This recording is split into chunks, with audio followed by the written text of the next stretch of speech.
Welcome to InfoHub. In our headlines, Lusignan Primary School gets supplies from ExxonMobil service provider. Guyana and Brazil mulling health sector collaboration.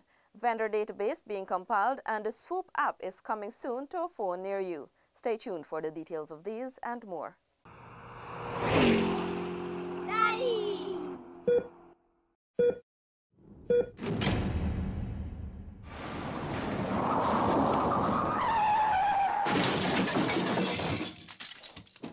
And now for the details. Thanks a lot, an Exxon service provider donated school supplies to Lusignan Primary School.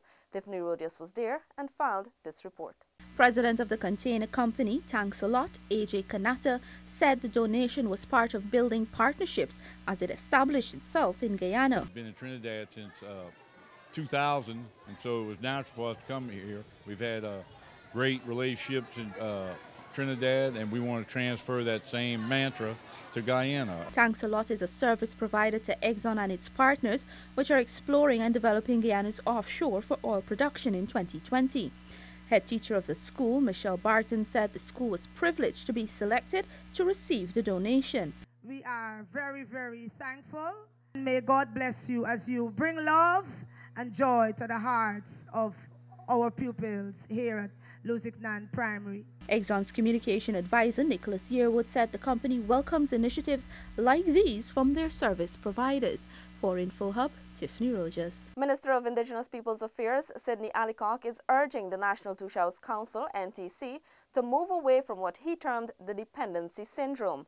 Here's more. Minister Alicock was addressing any misconception of government's non-support of the National Tushaus Council.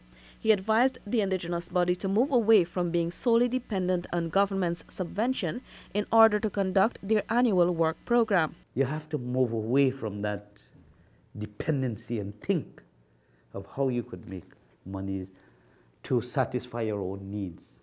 And that is, I'm hoping one day we will be able to see it that way, that with your own hand, with your own imagination, you could make your own money to support. And it when that starts to happen, it will grow, it will catch on. The NTC, comprising leaders from 215 indigenous communities and villages across the country, had received a $12 million subvention in 2015, which was subsequently increased to $16 million in 2017 and 2018 respectively. Minister Alicock explained that the body has the right to raise its own funds. They have the right to fundraise, they have the right to be able to make things happen within their communities, to help the NTC. This is what I'm talking about, moving away from the dependency syndrome. Now, you have 215 communities. If only and I sold the idea to the NTC. I said, every village council, every community have been given something previously to do a project or been given a machine. They could, every month, they could donate $2,000, every village. 2,000 by 215. That's like $430,000. The ministry has also facilitated executive members of the body on outreaches to the various communities. The government has also provided a plot of land for the NTC to construct its secretariat in the heart of the city. Traveling to the capital city of Georgetown in times of emergency can be daunting for some residents of indigenous communities. As such, the Ministry of Public Health is considering partnering with neighboring Brazil to have Guyanese living in border communities seek out medical care there instead. Alexis Rodney reports. During a visit to the Region 8 village of Paramakotoy last Sunday, Minister of Public Health Valdo Lawrence said that this arrangement could ease the painstaking efforts of getting patients to the Georgetown Public Hospital. It takes villagers just about 4 hours of travel to access the closest hospital in Brazil, in the town of Aramuta. When the hospital there cannot handle those cases, patients are then referred to the hospital in Boa Vista. Minister Lawrence is scheduled to meet with her Brazilian counterpart later this week and will raise the proposal. Sometimes we have to look at economies of scale, we have to look at time, and we have to look at some of those very issues which you brought up in terms of persons who will accompany the person who is ill. After hearing the plight of a young mother who was unable to bear the cost of flying her sick child to the city for medical checkups, and similar stories by other residents, Minister Lawrence suggested the collaboration. That's why I'm asking about Brazil, because sometimes we have to think outside the box. And if it means us enter into an agreement with the Brazilian government to ensure that instead of us medevacing over the mountain, that certain things we can send to Brazil, certain patients we can send to Brazil, that will help all of us. Meanwhile, in response to calls for a district hospital, Minister Lawrence said it is something that government will have to work towards. Alexis Rodney for InfoHub. The mayor and city council is designing a database to regularize vending within the city. Here is that report. The establishment of the database comes as the MNCC continues to build capacity to better manage the city. Town Clerk of Georgetown, Royston King, at a recent press conference, said that registration for vendors has commenced and that the MNCC will use the opportunity to begin the process. This would allow us to monitor their activities, assist in improving their profitability, and generally keep track of activities within this industry. There is an existing agreement between the City Council and street vendors.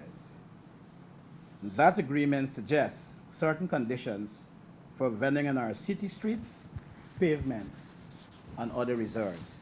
MNCC's Information Technology Manager, Adondi Krishnan, said that the database will capture the vendors' general information since they will be outfitted with a unique identification number that will allow the council to effectively keep abreast with each vendor. It's our responsibility to capture that sort of information and provide a safe space not only for the vendors but more importantly for the members of the city, the citizens of Georgetown.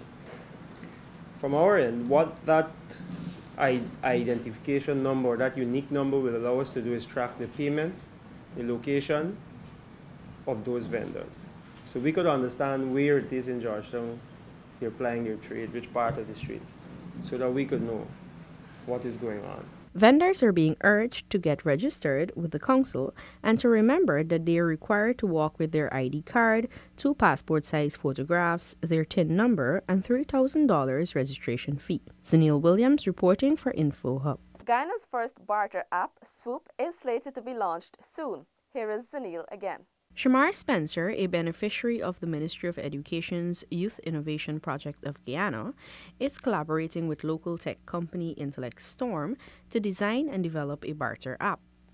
The idea of the app was conceptualized when Spencer some months ago realized that the barter system was still very prevalent locally. Bartering was an idea that I had, bringing about barter. But I didn't formulate the idea until my aunt was given a problem, and she was getting a lot of waste food,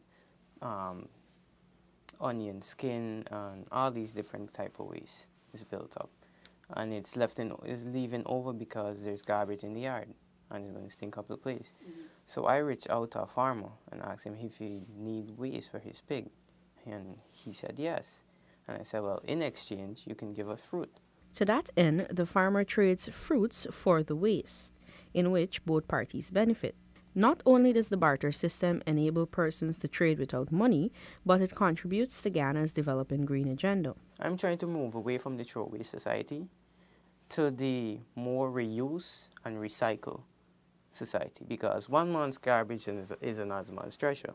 So instead of throwing away and creating unnecessary landfill, you can swap it with something else in exchange, something that you need. Spencer believes that technology has changed and will continue to change the business arena. He is urging other local entrepreneurs to develop apps for their business since the benefits are numerous. two things an app can do. It is very efficient and effective. It saves you time and monies. The app is currently in its developmental stage and will be completed and available by the end of May 2018. Zenil Williams reporting for InfoHub. Tiffany joins us again. She tells us that SOCO's Financial Investigations Advisor, Dr. Sam Sitlington, says the agency's success rate is critical to the country's fourth round CFATF CFT evaluations. Very important, the role of SOCU in terms of Guyana, because you're measured in your fourth evaluation, or mutual evaluation, in terms of the number of prosecutions you have for money laundering and terrorist financing. Also, you're measured by the number of assets that you have confiscated at the end of a court procedure. So the role that they have is very, very important. And it's very important that also they are supported in all that they do. They have a lot of cases. I've mentioned before, they have over 250 cases. There are over 300 cases. In addition, the financial investigation specialist says SOCU is currently involved in investigating and prosecuting financial crimes valued at approximately $300 billion. To date, they have 26 forensic audits. 4 of those forensic audits have gone to charges, to people being charged and to court procedures. And only in those 4 cases, you're looking at estimated sums of 116 billion Guyana dollars.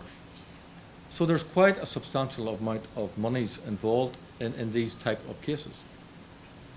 The other 22 forensic audits, you're looking at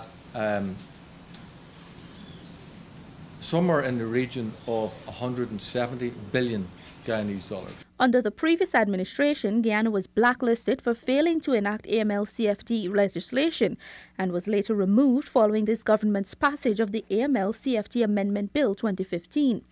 The fourth round of the Financial Action Task Force mutual evaluation involves 2 interrelated components for technical compliance and effectiveness. The technical compliance component assesses whether the necessary laws, regulations, or other required measures are in force and are effective, and whether the supporting AML-CFT institutional framework is in place. The effectiveness component assesses whether the AML-CFT systems are working and the extent to which the country is achieving the defined set of outcomes. For InfoHub, Tiffany Rogers. The automatic dependent surveillance broadcast systems installed at 4 air traffic control towers are expected to be fully operational in the next few months. Renetta LaFleur tells us more. The ADSB systems were installed by the Guyana Civil Aviation Authority and are aimed at bolstering safety in the aviation sector. Director General GCAA Lieutenant Colonel retired Egbert Field said the authority is awaiting one item for the systems to become fully operational. One item is holding us back slightly, is securing a static IP address. I'm told by my engineers. So they are actively seeking the assistance of GT&T and also INET to acquire a static IP. This will assist greatly, especially for the ones for the Anai Kiteshore area. The ADSB systems will aid the upload and download of information acquired from aircraft to ground stations. Field explained that the systems will also enable the authority to locate aircraft, especially during crashes. We'll be able to track the aircraft in a better way. This is provided that the aircraft has the complementary transponder for the ADSB. So within the region of Guyana, the controllers will be able to identify any of the aircraft with the corresponding transponder, the exact locations. The ADSB systems installed at Kiteshore, Port Kaituma, Anai, and Camarang are on test currently and are working satisfactorily. Renetta LaFleur for InfoHub. Please be reminded that January has been designated Cervical Cancer Awareness Month. Women 21 years and older are reminded to have their pap smears done, since early detection saves lives. Thanks for watching. Remember to connect with us 24/7 on our website and social media. Goodbye.